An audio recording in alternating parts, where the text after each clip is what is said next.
in O'Farrell Street, which is right across from the San Mateo City Hall, and be in 2 weeks. So, second time here. Moderator. Hi everybody, I'm Jeff Freeze. I'm a networking professional with the Lincoln Company. We work with working professionals just like this to expand an additional streams of income that they can base franchise and help them out. I'm Scott Anderson. I'm the co-founder of Mojave. We're a tech startup primarily helping mom and pop businesses, anything from websites and social media, online marketing, other real estate software.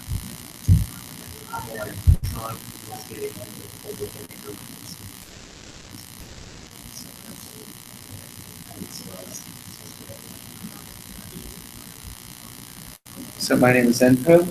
I'm a certified financial planner. When it comes to kind of what I do is I help people feel safe by managing their money. There's no other way to describe it. I'm not here to teach people about money. I'm not here to, do anything that would make them feel like they're going to make a 1,000,000,000% return. All I do is help people feel safe by managing their money. I'm Kendra. I work for a company called Arbonne that has a line of skincare and nutrition. I primarily focus on their anti-inflammatory nutrition program, which educates people on how to remove inflammatories from their diet and also help them supplement with things like protein powder and fiber and things that they need in their diet.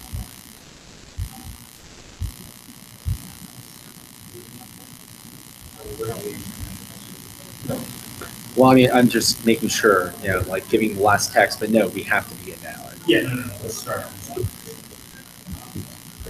Moderator?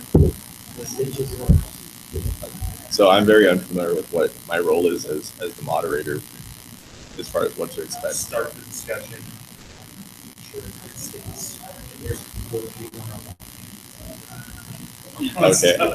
Okay. So you have your topic, which is groundbreaking of millennial.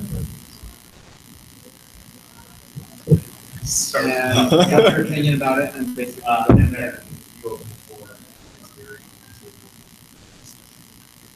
Okay, so the topic is groundbreaking as a millennial, and what is my opinion on it? Just tell us your experience so far. You just opened up. How has it been? So for me, it has been a crazy roller coaster of emotions. Something that I've never had to sort of deal with before. There's always been like kind of an umbrella of safety, and right now I feel like I just threw that out the door and like kind of I feel like I'm growing wings as I'm falling is basically the best way to describe it. There's a lot of things that I'm picking up and learning along the way where it's like, okay, I didn't know that I shouldn't be doing this, or like I need to go do this. And there are things that you will never learn in any sort of classroom. You will never be 100% prepared for it. All you can do is, I feel like the best way to prepare for it is be the type of person you want to be, and it's almost like you got to keep pushing forward, and you're just finding answers along the way as you go.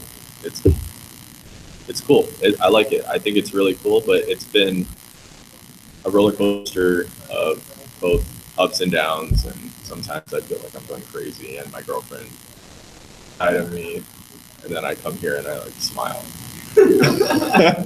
It's like, you don't understand. And then I come here, I'm like, hey guys, nice to meet you.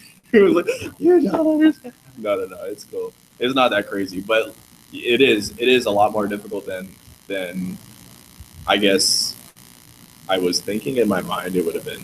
It was a lot more simple than actually implementing it.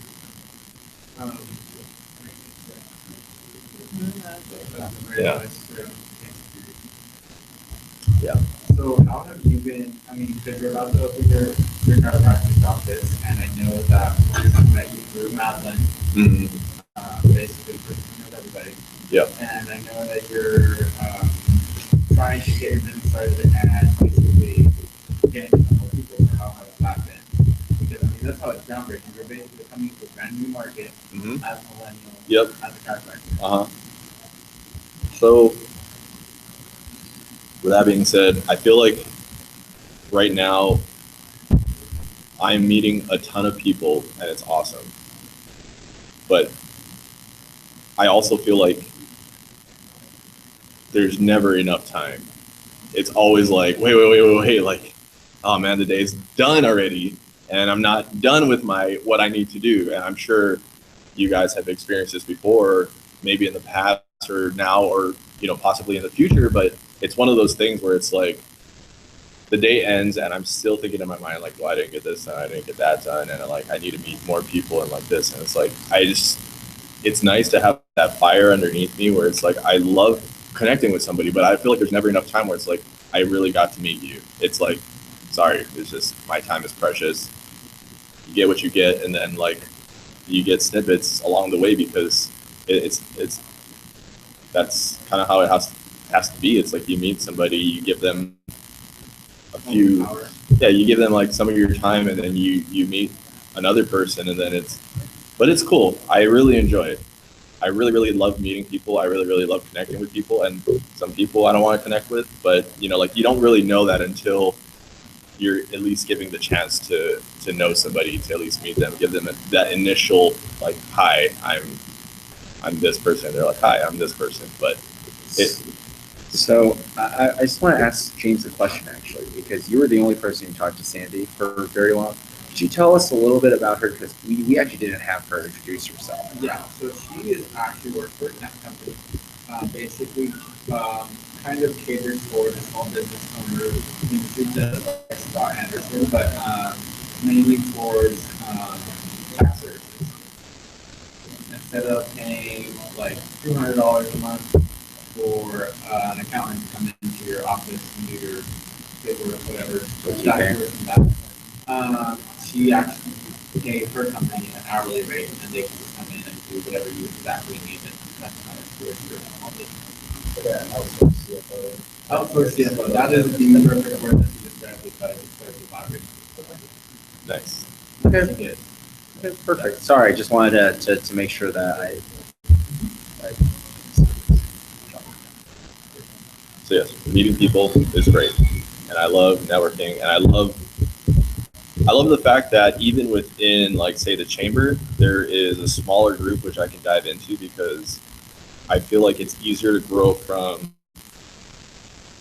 me knowing one person than it is from me being in a room with like 100 people, and it's harder to connect on a more intimate level where it's like, hey, I can call this person my friend, and it's not like, oh yeah, I've met that person once or twice at an event and I know their name or whatever. It's not the same intimacy, and it's nice to have something like this where you're able to sit down, see people over and over again, and then when you go to a bigger event, it's like, hey, I know this person, and they know somebody else, and it's like connections using helping people. But yeah, thanks for asking.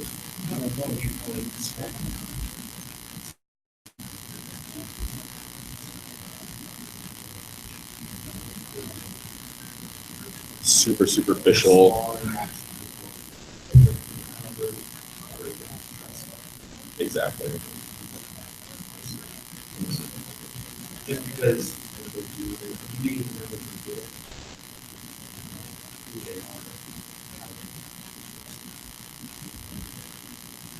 And if you have,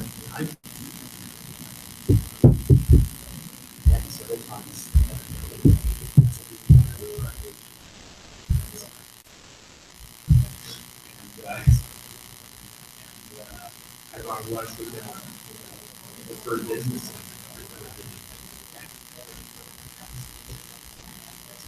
Mhm.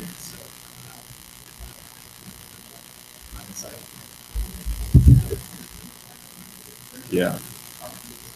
And I think going off that too, it's almost like, here's somebody that I'm recommending to you, and if they don't show up to your standards, that might be a burnt connection in the future where it's like, I don't trust this person. He sends shitty referrals. I don't want to deal with that, or like the person who he referred me to sucks, and like yeah, shouldn't have done that. Like, 10 minutes late. yeah. So it's literally like I'm putting my trust in like my backing of my word for the future with this, and it's like, do I trust this person enough to give it? It's important. I really can't do it by myself. Yeah. I did everything. Complimented while I was Yeah. and it's like, if I'm doing everything right, there's some outside people. Yeah. So as moderator, you do want to rein in a little bit when it goes away from the original topic. Yeah, I don't even know, like, So the I original, won't- yeah, Okay, just give me cool. Thank tips. you. So the topic is still groundbreaking as a millennial. Okay. So Kendra, I mean, how long have you been at your business? 6 years. You definitely remember groundbreaking that. I remember it. So tell us a little bit about that. About starting a business. Sure. I don't know.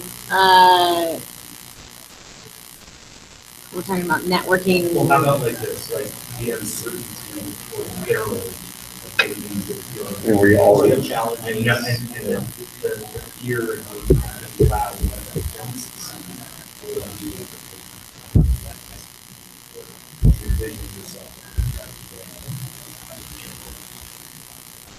groundbreaking, right? The first stage is Yeah. the first day.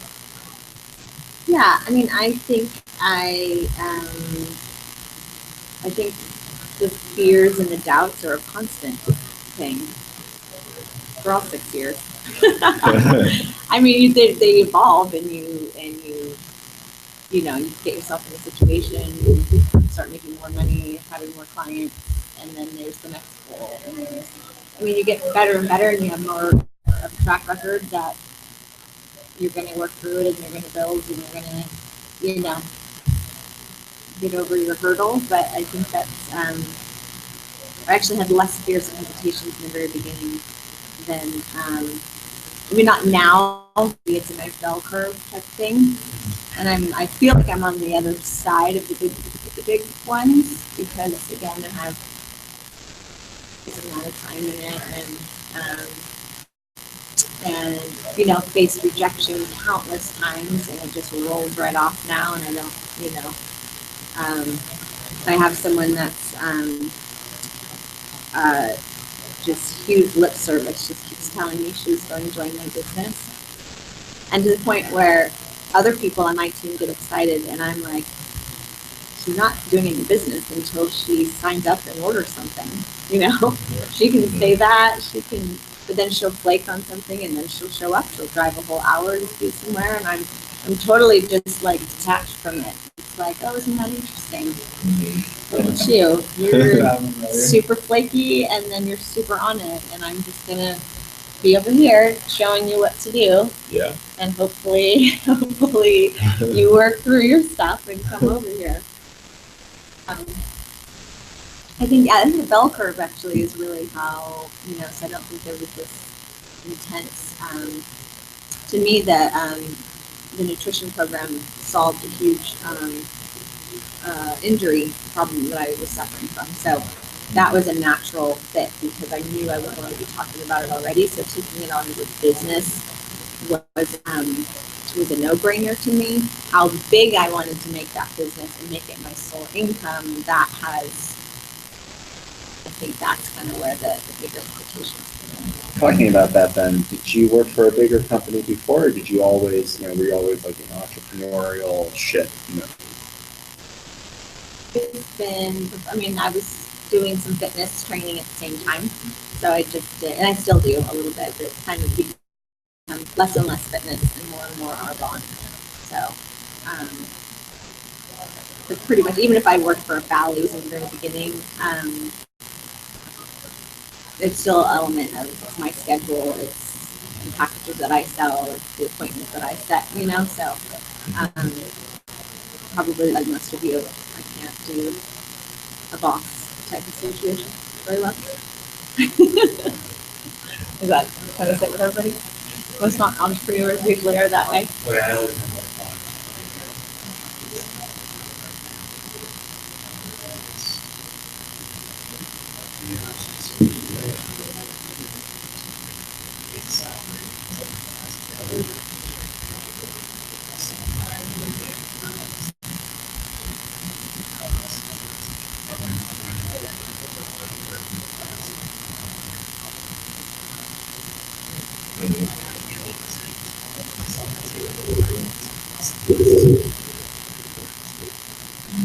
To me, that's not. No matter how low it goes, I can't Well, I'm sorry, I have. Awesome. I used to work at this place called a bank, and I can tell you the straw that broke the camel's back was I knew that there were those tellers in line that were just, I mean, they've been there for 20 years. No, seriously, I mean, literally, their job is an ATM, their job is an ATM machine, seriously. And you know, they didn't want to work hard when it came to, because I'm gonna be honest, right? If any of you bank with Bank of America, Wells Fargo, Chase, or hold on, what's the other one? There's one more that's pretty big. Citi. Okay. Like with any one of those four, the job of everyone in the teller line is to push you into the banker line to talk to them about either credit card, savings accounts, CDs, whatever. Okay, that is their only job now. Sure, it's to also give you money, but quite frankly, ATM machines do everything but coins and separate bills now. Like think about that for a second, right? So the fact that I was getting paid about the same as they were, even though I was hitting out of the ballpark and they weren't, it just blew my mind. And it was horrible. It was a shitty feeling. And, you know, quite frankly, at the end of the day, right, if you're not able to feel like you've done more and you deserve more, then groundbreaking is hard because, you know, at the end of the day, this is whatever job you're in, it's hard because there is no roadmap. It's like playing with Legos, but there's no instruction kit.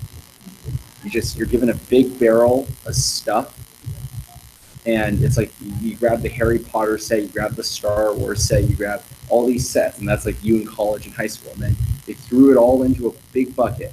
But before you left, they're like, oh, wait, hold on a second. They took all the boxes, emptied it all out into the box, took all the instruction manual, shook it up, and said, okay, make something with it now. But the best part is that you can take it to the box.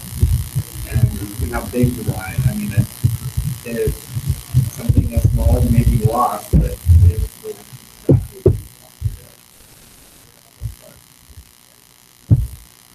what you want to do. You like your what? I don't know. You guys have watched the Lego